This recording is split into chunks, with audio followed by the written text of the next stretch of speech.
Have you ever talked to yourself out loud and then immediately felt embarrassed about it?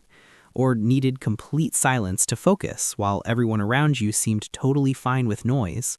Or felt someone else's sadness so deeply it became your sadness, even when it had nothing to do with you? Society has a habit of labeling these things as weaknesses, quirks, overreactions. But here's what nobody tells you. There's a scientific reason behind every single one of them. And when you understand the science, everything changes. In this video, we're covering the 10 psychology facts about human behavior that will hit you the hardest. Not to impress you with jargon, but because each one is going to reframe something you've probably been getting wrong about yourself. You're not weird, you're not broken. You're actually about to feel incredibly seen. Let's get into it. Fact number 1. If you catch yourself narrating your day, muttering under your breath while you think, or talking yourself through a problem out loud, you haven't lost it. You're using one of your brain's most powerful tools. Psychologists call this self-directed speech, and research shows it helps your brain organize information, stay focused, and process emotions more clearly. Children do it naturally. Highly intelligent adults never fully stop. When you say out loud, okay, first I do this, then I do that, you're not being weird. You're activating your verbal processing system to help your brain think in real time. Society tells you to keep it internal. Science says letting it out is smarter. So next time someone gives you a look for talking to yourself, just know your brain is literally working overtime. Fact number 2. You've probably been told you're bad at multitasking, or worse, you've told yourself that. Here's the truth. No one is good at multitasking. Not a single human brain on this planet. What your brain actually does is called task switching. It bounces rapidly between tasks one at a time, and every single switch costs energy. Research from Stanford University found that people who believed they were great multitaskers were actually performing worse on cognitive tests, not better. When you struggle to do two things at once, that's not a flaw in your wiring. That's your brain doing exactly what it was designed to do. Focus deeply on one thing at a time. The world sold you multitasking as a skill. Psychology says it's a myth. The real skill, protecting your focus. And you already know how to do that. Fact number 3.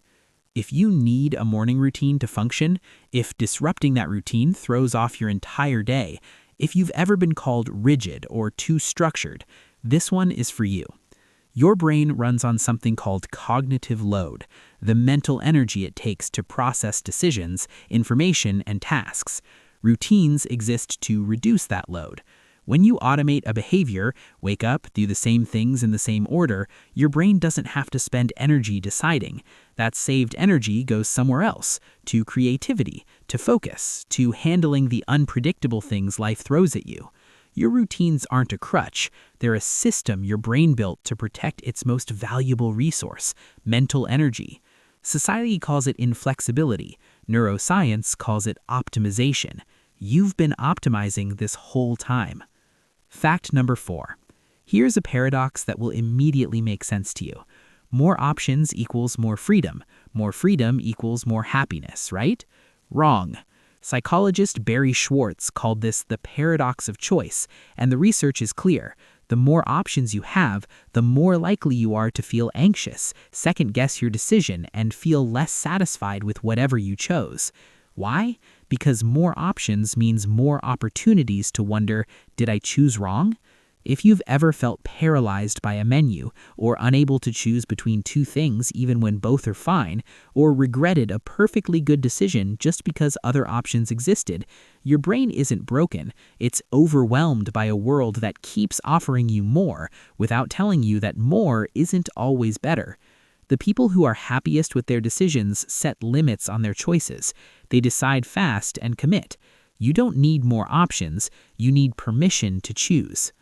We're halfway through, and I want to ask you something. Which one of these has hit you hardest so far?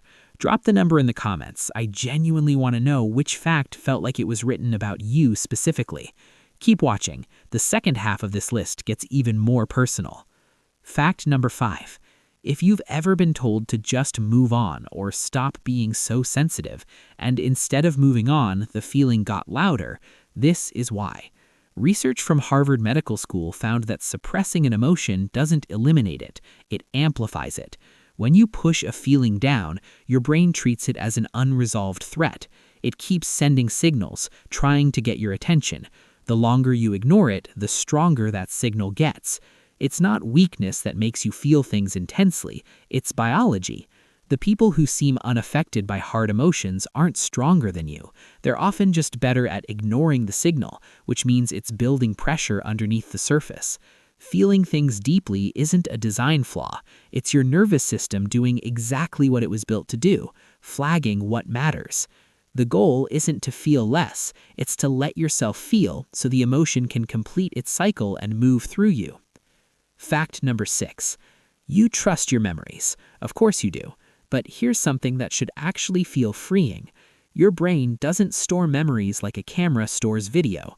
Every time you recall a memory, your brain reconstructs it, filling in the gaps with your current beliefs, emotions, and expectations. This means the way you remember an embarrassing moment from 10 years ago, it's been quietly edited by every hard day you've had since. Memory psychologist Elizabeth Loftus spent decades proving that even our most vivid, confident memories can contain details that never actually happened, and we'd never know. This isn't a flaw, it's how your brain protects and updates you. But it also means this. The story you've been telling yourself about who you are based on what you remember is maybe not as fixed as you think. You are not defined by a past that your own brain has been quietly rewriting. Fact number 7. Have you ever watched someone get hurt and felt it physically, like a twinge in your own body? Or walked into a room where someone was angry and immediately felt tense yourself before a single word was spoken? That's not you being overly sensitive. That's your mirror neuron system. Mirror neurons are brain cells that fire both when you perform an action and when you observe someone else doing it. They are the biological foundation of empathy. For some people, especially those with highly sensitive nervous systems, this system is particularly active. You don't just understand that someone is in pain, you feel it. Society tells you to toughen up.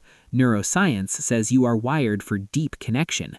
Your sensitivity isn't a burden, it's one of the most sophisticated features a human brain can have. Fact number 8.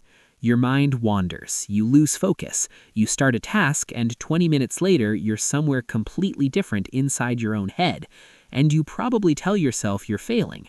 Here's what's actually happening.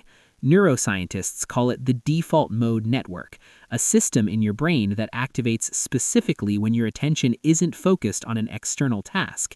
This is when your brain processes emotions, consolidates memories, thinks creatively, and quietly solves the problems it couldn't crack while you were focused.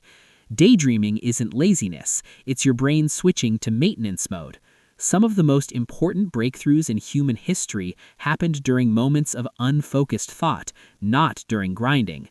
Your wandering mind isn't working against you, it's working on you, processing, connecting, preparing.